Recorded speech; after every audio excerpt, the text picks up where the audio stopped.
கும்பகோணம் பள்ளி தீ விபத்தில் பலியான குழந்தைகளின் குடும்பத்தினருக்கு 5 லட்சம் ரூபாய் இழப்பீடு வழங்கவில்லை என தொடரப்பட்ட நீதிமன்ற அவமதிப்பு வழக்கில் ஒரு வாரத்தில் பதிலளிக்க தமிழக அரசுக்கு சென்னை உயர்நீதிமன்றம் உத்தரவிட்டுள்ளது.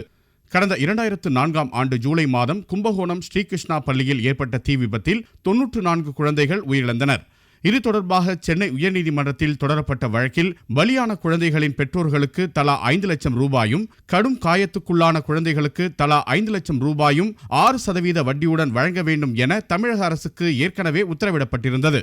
ஆனால் தமிழக அரசு 5 லட்சம் ரூபாயை வழங்காமல் 4 லட்சம் மட்டுமே வழங்கியதாக மனுதாரர் தரப்பில் நீதிமன்ற அவமதிப்பு வழக்கு தொடரப்பட்டது.